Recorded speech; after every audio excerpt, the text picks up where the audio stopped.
कुछ जानी पहचानी सी है। यहाँ पे औरत की बस यही एक कहानी है, समाज को एक बहुत ही खूबसूरत सा संदेश देती। आज की हमारी ये कहानी शुरू करते हैं। रुबीना रुबीना शांत स्वभाव की एक युवा लड़की है जो कि ट्रेन से कहीं जा रही होती है। रुबीना का रिजर्वेशन ट्रेन के जिस कंपार्टमेंट में होता है वहाँ पे लगभग सभी लड़के ही होते हैं। वॉशरूम जाने के बहाने रुबीना पूरे कंपार्टमेंट में घूम आई है और मुश्किल से उसको वहाँ पर सिर्फ 3 या 4 औरतें ही मिलती है।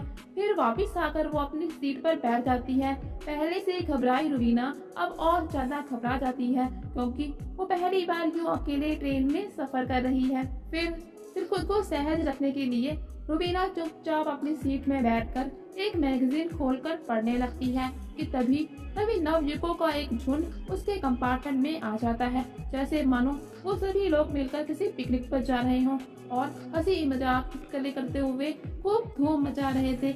ये सब देखकर रुबीना, जो कि पहले से ही डरी हुई है, और ज्यादा डर जाती है। तभी तभी उसके सामने की सीट में बैठा हुआ एक लड़का उससे कहता है, हेलो, मैं एहसान, और आपका क्या नाम है?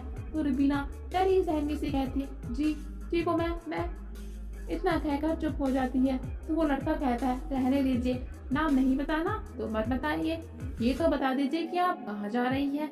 डरी सहमी से रुबीना बहुत ही धीमी आवाज में कहती है कि वो मैं इलाहाबाद जा रही हूँ। तो मुस्कुराते हुए वो लड़का कहता है, क्या क्या इलाहाबाद? वो तो मेरी नाना नानी का घर है, हम तो वहाँ बचपन में बहुत रहा करते थे।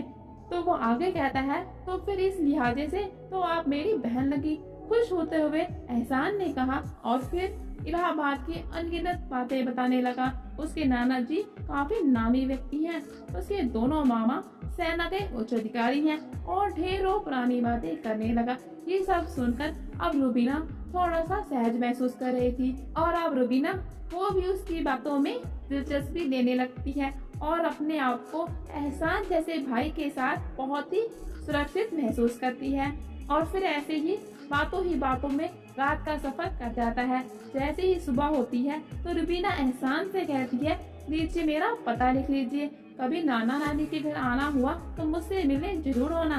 तो एहसान कहता है, कौन सा नानी का घर बहना, वो तो मैंने आपको यूं ही कह दिया था। जब मैंने आपको डरते देखा बस यूं ही झूठ मूठ के रिश्ते करता रहा, मैं तो पहले कभी इलाहाबाद आया ही नहीं। क्या? रुबीना चौंक कर बैठी। बहन, ऐसा नहीं है कि सभी लड़के बुरे ही होते हैं कि किसी अकेली लड़की को देखा नहीं कि गिद्ध की तरह उस पर टूट पड़े। हमें तो पिता और भाई भी होते हैं, कहकर प्यार से उसके सर पर मुस्कुराते हुए हाथ फेरता है। रुबीना रुबीना एहसान को देखती रही जैसे कि कोई अपना भाई उससे विदा ले रहा हो। रुबीना की आंखें गीली हो चुकी थी। तभी जाते जाते एहसान ने रुबीना से कहा, और हाँ बहन, मेरा नाम एहसान नहीं दीपक है। काश काश कि पूरे संसार में ऐसे ही लोग हो जाएं, जहाँ जहाँ हमारी बहन बेटियां खुली हवा में सांस ले सके, निर्भय होकर कहीं भी आ जा सके, अपनी मर्जी की जिंदगी अपने हिसाब से जी सके।